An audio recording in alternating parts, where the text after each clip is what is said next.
Welcome. Today we're taking on a topic that has, frankly, intimidated language learners for centuries. We are demystifying the German language.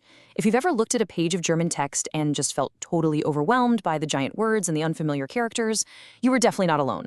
But my goal for this explainer today is to transform German from this intimidating, chaotic mess into an accessible, rule-based puzzle, a puzzle that you can actually solve. So let's jump right in. To validate exactly how you might be feeling about this, let's go back to 1880. The great American writer Mark Twain, in his essay literally titled The Awful German Language, famously dubbed it precisely that, awful. He protested, surely there is not another language that is so slipshod and systemless and so slippery and elusive to the grasp. Now, when an absolute master of words calls a language slipshod and systemless, well, it's incredibly easy to just throw your hands up and surrender, right there. But we really have to ask, is German actually that slipshod? Was Mark Twain right? Well, I'm here to tell you that he actually got it completely backward. The thesis we're proving today is that German isn't systemless at all. In fact, it is highly systematic. It strictly follows rules. And once you understand the core principles where German breaks away from English, the whole thing becomes so much easier to grasp. To prove this, we've got a clear roadmap. We're going to cover 5 key areas. 1, spelling and characters. 2, the 3 genders. 3, cases and endings. 4, word order. And 5, tenses and patterns. All right, section 1, spelling and unique characters. Let's look at the basic building blocks of the language. Right out of the gate, we encounter a major structural difference, and it's all about capital letters. In English, we capitalize the beginning of sentences, proper names, the pronoun I, things like that. But German plays by a completely different yet totally consistent role. In German, all nouns must be capitalized. Every single one, regardless of where they sit in a sentence. Everyday words like man, woman, day, computer, boom, always capitalized. And surprisingly, the word for I, which is ich in German, is lowercase, but Sie, the formal word for you, is capitalized. It's a total flip from English, but it's a hard and fast rule. Now, you might have noticed a unique character floating around in German text. It kind of looks like a capital B. It's called the S-set. It doesn't exist in the English alphabet, but honestly, don't let it scare you. It's simply pronounced like a normal, sharp English S, just like in the word sun. German uses this specific letter after the vowel combinations I and E, and after long A, O, and U sounds. So you'll see it in words like heißen, meaning to be called, Straße for street, and groß, meaning big. It's a very specific, totally rule-based phonetic tool. Next up are the umlauts, those 2 little dots you see over the A, O, and U. These are absolutely crucial because they don't just change how a word sounds, they systematically change what it means.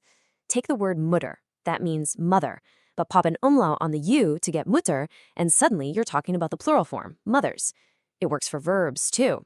Musste means had to, but musste completely flips the meaning to should or ought to. They might look small, but man, they are mighty. Moving on to section 2, understanding 3 grammatical genders. Let's talk about why gender here is strictly grammatical, not biological. So, in English, an inanimate object is just an it. But in German, every single noun is categorized as masculine, feminine, or neuter, which dictates its article, der, die, or das. And this brilliantly illustrates a major mindset shift you need to make. Gender in German is pure grammar. Think about some everyday items. A table is masculine, so it's der Tisch. A door is feminine, die Tür. And a window is neuter, das Fenster. There is literally no biological logic as to why a table is a he and a door is a she. It's just a grammatical category. Because of that, the single most critical piece of advice you can get is this. Whenever you learn a new noun, you must learn it with its gender. Memorize the article right alongside the noun, like they're one single word. Don't just learn Tisch, learn der Tisch. Trust me, the sources heavily emphasize that this little habit pays off massively down the road, and you'll see exactly why in our next section. All right, section 3, cases and changing endings. This is where we start seeing how words interact with each other. A huge difference between English and German is that German words take on specific endings depending on their relationship to the rest of the sentence. This happens to verbs, adjectives, and articles. For verbs, the ending changes based on who is doing the action. Ich gehe is I go. Er geht is he goes. Sie gehen is they go. Adjectives do this too. If we have a masculine computer, you'd say ein neuer Computer. With a feminine woman, it's eine intelligente Frau. And for a neuter Haus, it's ein schönes Haus. The ending of the adjective perfectly locks in with the grammatical gender. And this all builds right into the concept of cases. Think of cases as grammatical job titles. They tell you exactly what function a noun is performing. Is it the agent doing the action or the receiver getting the action? Take this simple sentence. The dog bites the man. Both dog and man are masculine nouns, normally taking der.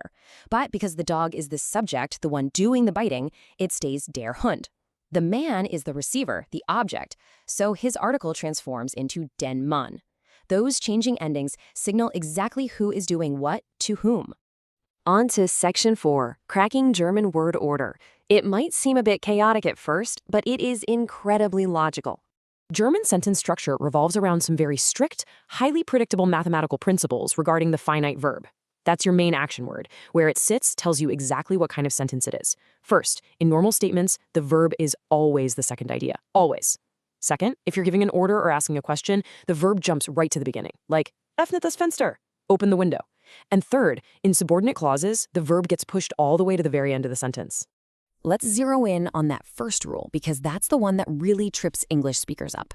In English, you could say, tomorrow I'm going to Manchester. Tomorrow is the first idea, I is the second, and your verb, going, trails behind. But German strictly enforces that number 2 slot for the verb. So we say, morgen fahre ich nach Manchester. Morgen, tomorrow, is idea number 1. That means the verb fahre gets locked into position number 2 immediately, completely flipping the English structure and pushing ich to the 3rd spot. It is a rigid, unbreakable rule. And check out this brilliant pattern. What happens if you have 2 verb forms in one statement? Well, the rule dictates that the second verb just gets kicked all the way to the end. Morgen muss ich nach Manchester fahren. Tomorrow, I have to go to Manchester. The first verb, muss, takes that mandatory second position, and the second verb, fahren, waits patiently at the very end. It just beautifully frames the entire sentence. Finally, Section 5, Tenses and Systematic Patterns. Let's look at how German systematically handles time. Okay, get ready for a massive sigh of relief. English overcomplicates things by differentiating between an action happening right this second, I am working, and an action you do regularly, I work. In German, that difference simply doesn't exist. The verb form is exactly the same. Ich arbeite covers both I work and I am working. In this case, German is actually way simpler. And when we talk about the past, the rules are wonderfully clean. English forces us to juggle the present perfect and the simple past based on how an event connects to the present moment. German simplifies this drastically into a rule of medium.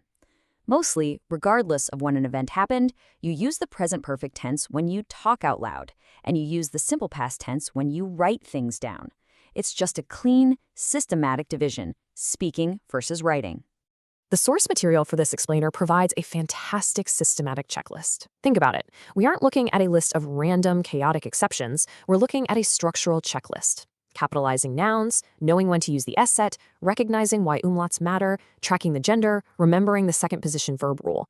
But just keeping in mind that these core patterns happen again and again, you realize that after a fairly steep initial climb, things just snap right into place.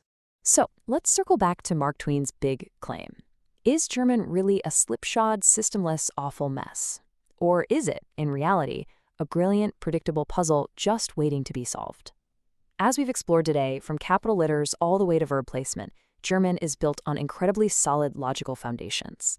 It demands that you learn its rules, sure, but once you do, the language simply obeys them. So the next time you face a wall of German text, don't look for the mess. Ask yourself, which piece of this brilliant puzzle am I going to decode